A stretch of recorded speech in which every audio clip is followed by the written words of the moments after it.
E aí, gente, boa noite. Mais uma vez dando uma passada aí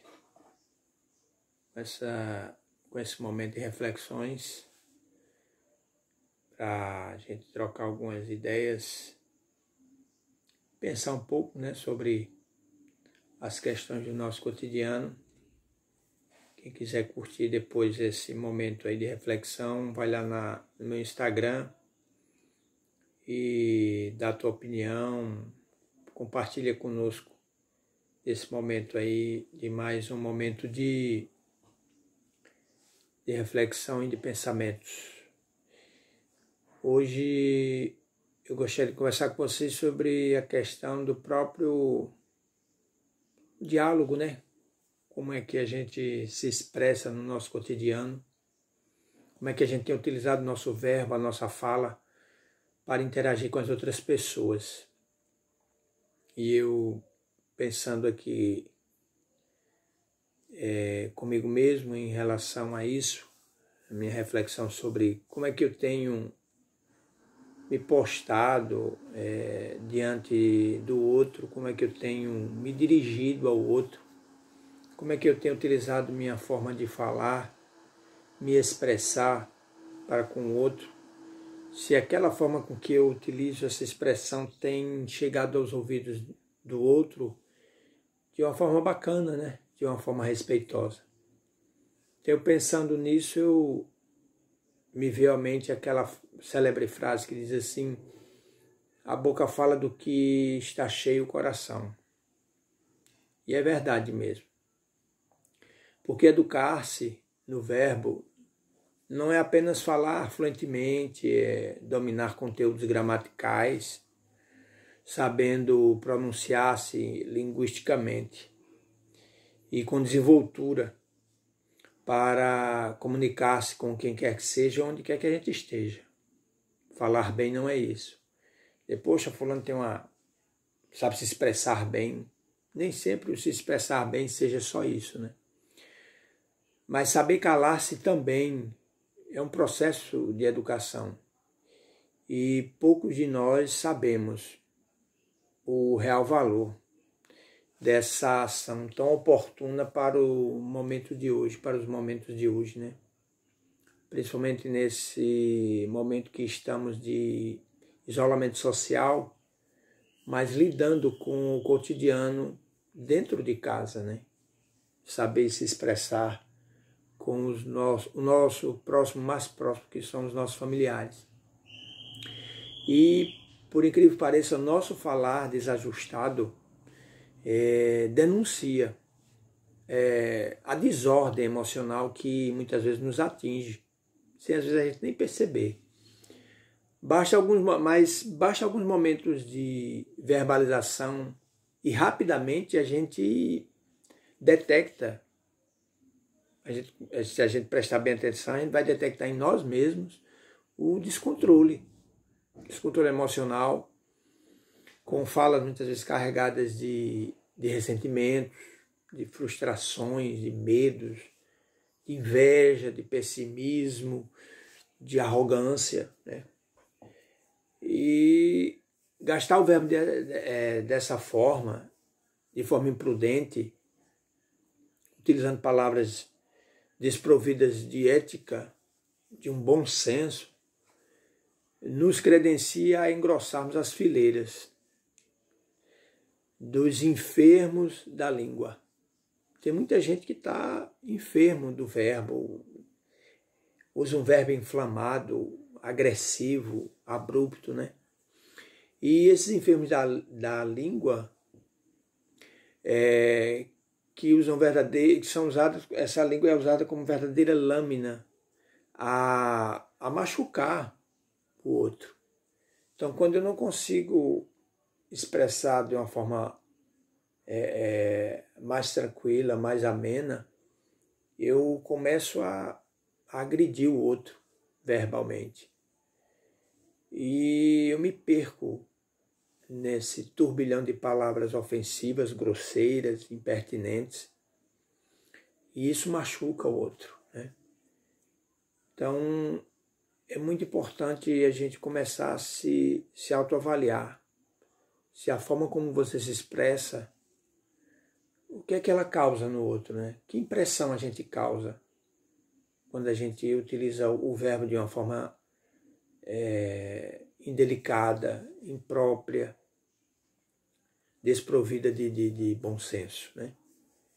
Então, para os dias de hoje, para o momento atual, é preciso a gente ter muita cautela com lidar com a nossa verbalização em relação ao outro, né? Tem gente que diz assim, ah, não, é porque eu sou desse jeito mesmo, esse é meu jeito de falar, eu sou expansivo demais. Mas isso muitas vezes extrapola a expansividade e parte para a falta de educação, a falta de bons modos, né?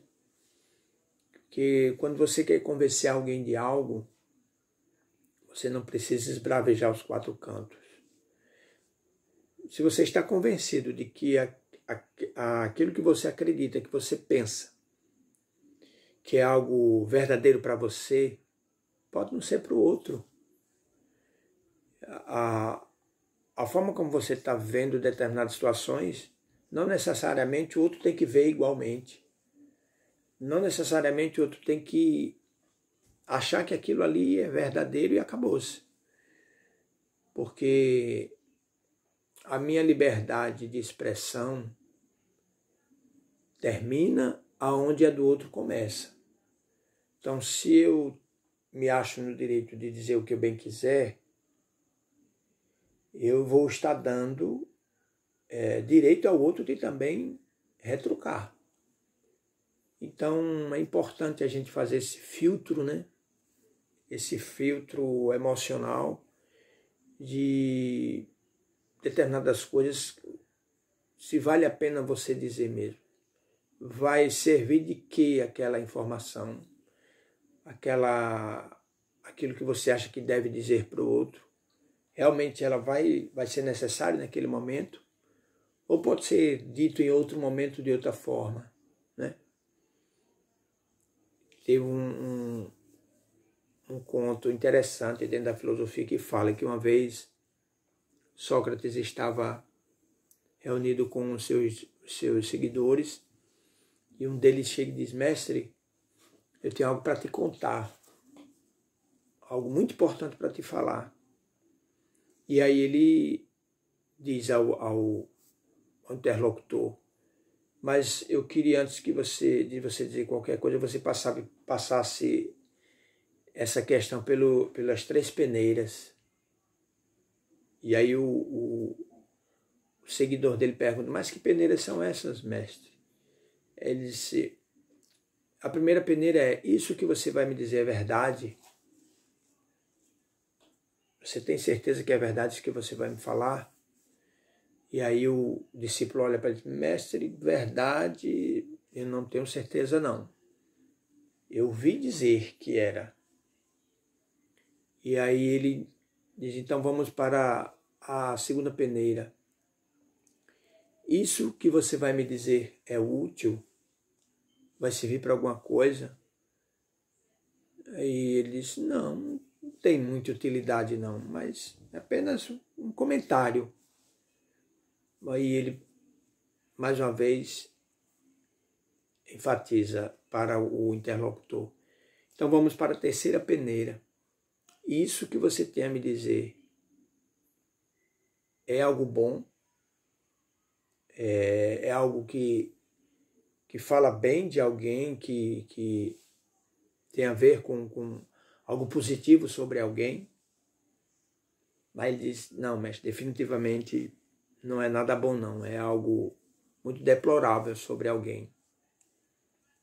Aí ele arremata, ele diz, então, olha, se isso não é útil, não é algo positivo sobre alguém, e se isso não é verdadeiro, eu não quero saber.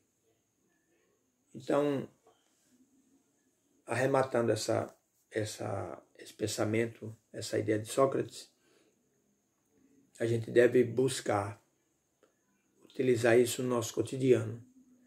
O que eu tenho para dizer, o que eu tenho para expressar, vai acrescentar em algo melhor para a situação, para alguém, e até para mim mesmo, vai me trazer algo positivo. Se não me traz algo positivo, então não merece ser comentado, né?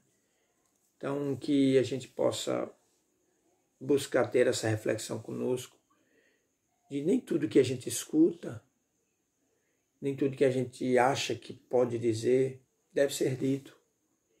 Às vezes o silêncio, muitas das vezes o silêncio é a melhor resposta para muitas coisas.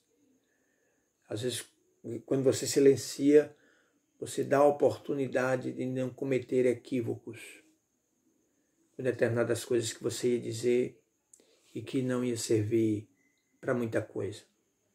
Então fica aí esse momento de reflexão de hoje, tá? Espero que vocês curtam, comentem, quando eu lançar lá no Instagram, e troquemos ideias sobre essa questão também. Forte abraço, boa noite, fiquem com Deus e #fique em casa. Beijo no coração. Obrigado pela atenção.